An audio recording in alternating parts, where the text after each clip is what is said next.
الضالين آمين. Ikhwan wal akhwat rahimakumullah, terkhusus pada para petugas manakib pada MOI subuh kali ini, begitupun para wakil talqin Guru Agung Pangersabah yang dibisarkan hadir menemani kita semua, membersamai kita pada MOI kali ini, di antaranya beliau Romo Kiai Imam Setiono dan Romo Kiai Haji Anang Asy'ari. Begitupun orang tua kita semua yang sama-sama kita hormati, kita cintai, beliau Bunda Haya, Prof. Priyatno, serta semua para pemangku manakib dan ikhwan akhwat rahimakumullah. Kemudahan kita selalu ada dalam doa terbaik dari Pangersabah. Allah berkahi semuanya, segalanya selamanya dengan karomah dan istiqomahkan untuk mengamalkan, mengamankan, melestarikan amaliyah pecinta kesucian jiwa dalam Thariqah Qadiriyah Naqsyabandiyah Mahadsuriya Yasir Narasa PPKN. Amin amin ya rabbal alamin. Kita bersyukur kepada Allah Subhanahu wa taala pada pagi yang berbahagia ini masih dibisarkan selalu dengan karomah barokah Guru Agung Pangersabah. Dilatihnya kita semua sebagai ikhwan akhwat untuk sama-sama ikut manusia pilihan Allah. Ikut manusia kekasih Allah, ikut salah satu manusia yang dipilih oleh Allah untuk meneruskan risalah dakwah, risalah kemuliaan yang diturunkan kepada para anbiya wal mursalin, para ahli silsilah. Khususnya di zaman ini beliau Pangersabah, Syekh Muhammad Abdul Ghal Saifullah Masul Qaddasullah Sirruh. Maka kita harus selalu bersyukur dengan Abah mengajarkan dengan mengatakan alhamdulillahilladzi faddalana ala katsiri min ibadihil mu'minin. Ungkapan rasa syukur kita di antaranya dengan mengatakan itu, dan yang paling terbaik adalah mengamalkan, mengamankan, melestarikan amaliyah pecinta kesucian jiwa ini. Maka ikhwan wal akhwat rahimakumullah, di dalam kitab Fadhailus Syuhur kita mengambil keberkahan dari kitab Pangersabah bahwasanya masih dalam bulan Jumadil Ula. Pada bulan ini di antara hurufnya, huruf alifnya itu ada yang bermakna al-ikhlas, ikhlas. Jadi Pangersabah mentakwil salah satu huruf Jumadil Ula, huruf alifnya bermakna al-ikhlas. Di sini Pangersabah memberikan riwayat dari Sayyiduna Abu Abidar Al-Ghifari radhiyallahu anhu, bahwasanya beliau berkata, aku bertanya kepada Rasulullah SAW mengenai ikhlas. Apakah itu? Maka Rasulullah SAW menjawab, hingga aku pun bertanya tentang itu kepada malaikat Jibril. Lalu Rasulullah SAW pun menanyakan hal itu kepada Jibril. Dan Jibril pun menjawab, hingga aku tanyakan kepada Tuhan yang Maha Mulia. Maka tatkala malaikat Jibril bertanya, Allah Subhanahu wa taala berfirman kepadanya. Ikhlas, kata Allah Subhanahu wa taala dalam firman-Nya, ialah suatu rahasia dari berbagai rahasiaku yang aku titipkan ke dalam hati seorang hamba yang aku cintai dari hamba-hambaku, yang tidak dapat melihatnya kepadanya seorang malaikat pun, sehingga ia tidak dapat mencatat atau menulisnya, dan tidak pula setan sehingga ia dapat merusaknya. Nah, itulah diantara makna ikhlas dari riwayat Abidar Al-Ghifari radhiyallahu anhu. Ikhwan wal akhwat rahimakumullah. Begitu indah percakapan Sayyidina Abidar kepada Nabi Muhammad SAW, begitupun percakapan Nabi Muhammad SAW kepada malaikat Jibril, dan terus disambung dengan Allah Subhanahu wa taala. Beliau bertanya tentang makna ikhlas. Di situ Allah dengan tegas tadi mengatakan, ikhlas diantaranya adalah suatu rahasia dari berbagai rahasiaku yang dititipkan ke dalam hati seorang hamba. Jadi ikhlas ini adalah rahasia Allah yang dititipkan ke hati hamba pilihan Allah yang Allah cintai. Maka luar biasa. Kalau dulu umum sering kita mengatakan, atau para mubaligh, para kiai umum pengajian dimanapun, kita sering memaknai makna ikhlas ini luar biasa. Contoh umum, kalau orang beramal, ada yang mengatakan kalau kita beramal dengan tangan kanan, tangan kiri jangan sampai tahu, kan gitu dan sebagainya. Atau kita beribadah, ada yang mengatakan pada umumnya nih, tidak mencari perhatian siapapun, hanya tujuannya Allah Subhanahu Wa Taala dan sebagainya. Bahkan yang mengatakan juga kita ibadah itu tidak ada yang ketahui terkecuali kita dengan Allah Subhanahu Wa Taala dan sebagainya. Banyak yang memaknai ikhlas. Tetapi kalau kita fokus dalam riwayat ini bahwasanya dengan mudahnya seperti ini, bahwasanya ikhlas ini adalah rahasia sekali lagi yang Allah titipkan di hati hamba pilihannya Allah cintai. Dan kalau kita pahami dalam Thariqah ini, ada sering mengatakan kalimat ikhlas adalah la ilaha illallah. Dan ikhlas sendiri tersebut sudah dititipkan kepadanya. Kepada siapa? Kepada hamba pilihannya. Saat itu, yang pertama menerima hak ini, diantaranya adalah Nabi Muhammad SAW melalui Ruhul Amin, Malaikat Jibril dari Allah Subhanahu Wa Taala. Diturunkan dari hati sanubari beliau yang mulia tersebut. Katakanlah kalimat ikhlas tersebut, rahasia tersebut diturunkan kepada pewarisnya Sayyidina Ali, Sayyidina Hussein, Sayyidina Ja'far Shadiq, Sayyidina Muhammad Baqir, terus kepada sampai kepada silsilah saat ini, yaitu Syekh Muhammad Abdul Ghazifullah Masud. Jadi rahasia itu Allah titipkan ke hati hamba-hamba pilihannya. Apa itu? Ya ini yang berdenyut dalam hati kita. Zikir khofi atau zikir sir yang kita sebut. Itu diantaranya kalimat ikhlas yang sudah dititipkan di hati hamba-hamba pilihan. Nah, dengan kalimat itulah ikhwan akhwat rahimakumullah, segala aktivitas kita, ibadah kita, syariat zohir kita, ibarat lahiriah kita bisa bernilai baik di sisi Allah Subhanahu wa taala. Mendapat kebaikan. Kalau dulu ibarat kata kita ibadah, misalkan makna ikhlas itu ketika kita ibadah pada umumnya kan kalau orang ibadah mau ada orang nggak ada orang itu biasanya ada perbedaan ikhwan akhwat. Maksudnya banyak orang yang ibadah itu ketika mungkin sedang di majelis umum, sedang di pengajian umum, sedang ada kajian dan segala macam, mungkin dia mudah melakukan amal soleh.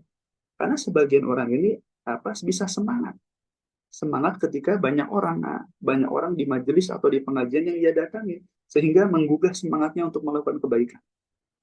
Ada lagi orang-orang di sini yang mau ada orang atau tidak ada orang, bahkan ada yang memuji atau tidak memuji dirinya, dia tetap beribadah kepada Allah. Ini juga bisa dimaknai dengan ikhlas. Artinya, dia kalau Pangeran Sahabat mengatakan, jangan pernah terganggu oleh apapun atau siapapun juga dalam melaksanakan amaliyah. Nah, itu di situ kita dilatih keikhlasan, ikhwan akhwat rahimakumullah. Sehingga dalam ikhlas tersebut kita terbiasa melaksanakan syariat agama ini yang Allah berikan melalui para pewarisnya, ditugaskan kita semua beribadah kepada Allah dengan sebaiknya. Namun dengan kalimat ikhlas di dalam hatinya kita yang telah dititipkan olehnya dengan melalui lisan suci, katakanlah Syekh Mursyid di zaman ini para sahabat. Nah, dengan kalimat itulah seorang hamba ini beribadah bisa merasakan namanya ikhlas. Bisa ibadah itu dengan ikhlas. Artinya dia ibadah syariat, ibadah lahiriah dimanapun yang dia lakukan. Seperti di awal tadi, mau ada orang, tidak ada orang, mau ada yang memuji atau tidak, dan sebagainya, dia tetap istiqomah mengamalkan. Khususnya dalam Thariqah, amaliyah mursyid, katakanlah seperti itu. Makanya kita dilatih sama Abah. Sehingga ikhlas ini tadi bisa melahirkan istiqomah. Dengan adanya ikhlas bisa melahirkan istiqomah. Artinya continue dawam melaksanakan kebaikan-kebaikan secara istiqomah. Artinya dia tidak sibuk memikirkan atau tidak memperdulikan penilaian siapapun terhadap dirinya. Dia sibuk fokus saja kepada Allah Subhanahu wa taala, khususnya dalam melaksanakan amaliyah ini. Di antaranya tadi maknanya melaksanakan amaliyah ini sebagai tanda syukur, itu yang pertama di antaranya. Tanda terima kasih kepada Allah Subhanahu wa taala. Dan selanjutnya tanda syukur kepada gurunya yang menjadikan wasilah dia untuk bisa ibadah dengan baik kepada Allah Subhanahu wa taala. Sehingga sangat sulit ikhwan akhwat rahimakumullah kalau hanya sekedar membahas ikhlas tapi tidak prakteknya. Maka kalimat ikhlas adalah la ilaha illallah. Dan ikhlas tersebut tadi sudah dititipkan ke hati seorang pilihan hamba yang Allah cintai. Nah, dengan kalimat tersebut, dengan dzikir sir katakanlah tersebut, atau dzikir khafi yang kita kenal dalam Thariqah ini, maka seorang hamba dimanapun, bagaimanapun keadaannya, dia bisa melaksanakan semua ibadah, bahkan aktivitas keseharian dia dengan ikhlas. Artinya hanya menginginkan Allah saja. Tujuannya hanya Allah, ridho Allah saja yang dia tuju. Luar biasa ikhwan akhwat rahimakumullah. Bahkan saya teringat ada seorang ulama, kalangan ulama yang mudah kita pahami insya Allah seperti ini. Amaliyah kita, amaliyah lahir atau lahiriah, intinya syariat yang kita kerjakan, baik sholat, puasa, zakat, haji, atau apapun, amaliyah sodaqah dan sebagainya, zikir kita bahkan, baca Quran kita dan sebagainya, itu ibarat kata angka, seperti angka nol. Sholat kita nol, syahadat kita nol, itu ada ulama mengatakan gitu. Ulama, ada ulama mengatakan ibadah kita seperti angka nol, semuanya. Artinya tidak ada makna, ikhwan akhwat. Akan tetapi, ketika angka nol tersebut di depannya ada angka satu, katakanlah, maka kalau nolnya satu menjadi 10, nolnya dua menjadi 100, nolnya tiga menjadi 1000, 10.000, 1 juta, 1 triliun, terus tidak bisa ternilai, apa? Tidak bisa terhitung lagi. Artinya yang nol tadi itu amaliyah kita, syariat kita yang kita lakukan, kalau tidak ada angka satunya di depannya, maka sia-sia. Nah, angka satu ini apa kata ulama tersebut? Angka satu di depan atau angka dua atau angka selain nol di depannya adalah ikhlas. Jadi amal kita bisa bernilai. Tadi yang tadinya 0000, syariat kita tuh pekerjaan semua bisa 000 semua, tapi saat di depannya ada angka satu yaitu ikhlas, maka bisa bernilai di sisi Allah Subhanahu wa taala. Nah, di depan angka nol inilah, angka satu ini yang sudah kita dapatkan hakikatnya, ikhwan akhwat. Bahkan Abah dengan jelas pernah mengatakan, ibadah kita mah kita belajar apa? Kita belajar ibadah itu ria. Ria itu kan kalau penafsiran orang pada umumnya atau kita pahami dari Abah itu sesuatu ibadah yang terlihat, ya kan? Yang terdengar, itu bisa dikatakan ria. Nah, semua ibadah lahiriah kita itu terlihat, ibadah dohir kita itu terlihat, terdengar orang lain ibadahnya seperti itu. Dan kita pun mengetahuinya. Bahkan malaikat pun dapat mencatatnya. Bahkan setan tadi bisa merusaknya kalau hanya sekedar kita mengedepankan ibadah lahiriah saja. Tapi ketahuilah, kalau ada ibadah rahasia tadi, ibadah sir atau ikhlas yang dititipkan hati kita semua, yakni melalui talqin dzikir. Nah, dengan itulah ikhwan akhwat, semua ibadah lahiriah kita bisa bernilai kebaikan di sisi Allah Subhanahu. Bisa bernilai pahala, katakanlah seperti itu. Inilah ikhwan akhwat rahimakumullah yang semestinya orang-orang di luar sana siapapun atau orang katakan yang belum bertemu Syekh Mursyid mencari itu semua. Makanya dalam sholat sering kita membaca surat Al-Fatihah. Ihdinas siratal mustaqim, terus kita minta ditujukan jalan orang-orang yang istiqomah, jalan orang yang lurus, artinya orang yang istiqomah. Siapa mereka? Suratal ladzina an'amta 'alaihim. Yaitu mereka yang telah diberikan nikmat.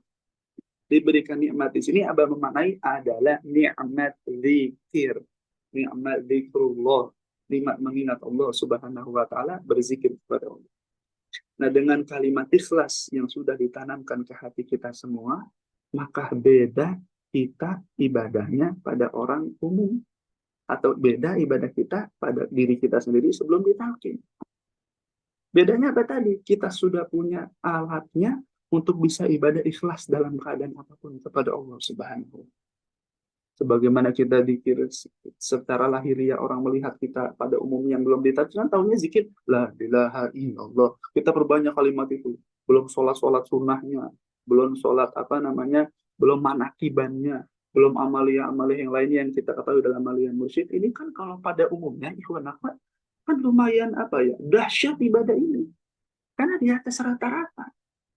Kayak ibarat kata kita menghidupkan maghrib dan isya, sunnah mursyid itu, amalia mursyid, maghrib isya saja, itu luar biasa, dipadetin sama Abah.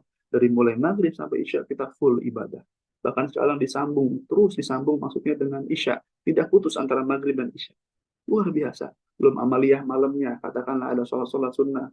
Sholat amaliyah malam dimulai dari ibarat diawali dengan syukril wudu, taubat, hajat, belum tahajudnya, belum tasbihnya, belum witirnya. Belum kita sebelum subuh lagi sudah dibiasakan dengan karomah Abah. Duduk di atas sajadah sekian menit, menunggu waktu subuh, menunggu waktu sholat. Belum sekarang kita dibisakan manakiban. Atau nanti dilanjutkan lagi, apalagi dengan amaliyah. Menunggu sampai isyraq, sampai duha, dan seterusnya. Sampai kita melakukan aktivitas kita, terus diiringi dengan kebaikan itu semua. Nah, dengan kalimat ikhlas yang sudah dititipkan ke dalam hati sanubari kita ini, maksudnya dzikir sir ini, inilah cara kasih sayang Allah bagi hamba yang dicintainya. Maksudnya ibadahnya, aktivitas dia sudah tidak terganggu dengan apapun dan siapapun. dimanapun dia bisa melakukan ibadah sebaik-baiknya yang Allah inginkan. Karena ibadah yang paling terbaik tadi. Malaikat aja tidak diizinkan Allah menulisnya, karena malaikat pun tidak tahu. Ini adalah rahasia kita dengan Tuhan kita Allah Subhanahu wa Ta'ala. Apalagi setan, ikhwan akhwat. Apalagi setan tidak akan bisa merusaknya. Nafsu pun tidak akan bisa. Maka kita bersyukur, alhamdulillahilladzi faddalana ala katsirin min ibadihi mu'minin. Kalimat ikhlas tersebut yang Allah titipkan ke hati hamba yang Allah cintai sudah kita dapatkan. Maka tugas kita ikhwan akhwat rahimakumullah adalah dengan terus mengamalkan melestarian amalia kesucian jiwa ini, sehingga kita bisa merasakan benar-benar hidup kita, ibadah kita itu bukan karenanya lagi, itu Masya Allah, tapi merasakan olehnya, telah dirasakan, dibisakan, dimampukan olehnya. Dengan seperti itu, maka insya Allah kita akan merasakan manisnya kehidupan yang Allah berikan di diri kita, di kehidupan kita ini. Jatah usia kita, sisa usia kita yang Allah berikan di hidup ini, kita merasakan manisnya kedekatan dengan Allah Subhanahu wa Ta'ala tanpa dibatasi oleh aktivitas kita. Dimanapun, kapanpun, dalam kondisi apapun, hati orang yang sudah berzikir kepada Allah, mendapat kalimat talqin dzikir, mendapat makna hakikat ikhlas, maka orang itu selalu bahagia, selalu senang, dan tidak bisa hatinya itu diputus tentang kesibukan duniawi. Aktivitas apapun lahir yang dia lakukan, tapi terus hatinya sibuk berzikir kepada Allah. Inilah kalau orang-orang dia talqin dzikir, dia sudah istiqomah, maka bisa merasakan manisnya ibadah kepada Allah Subhanahu wa Ta'ala. Masya Allah, luar biasa ikhwan Allah.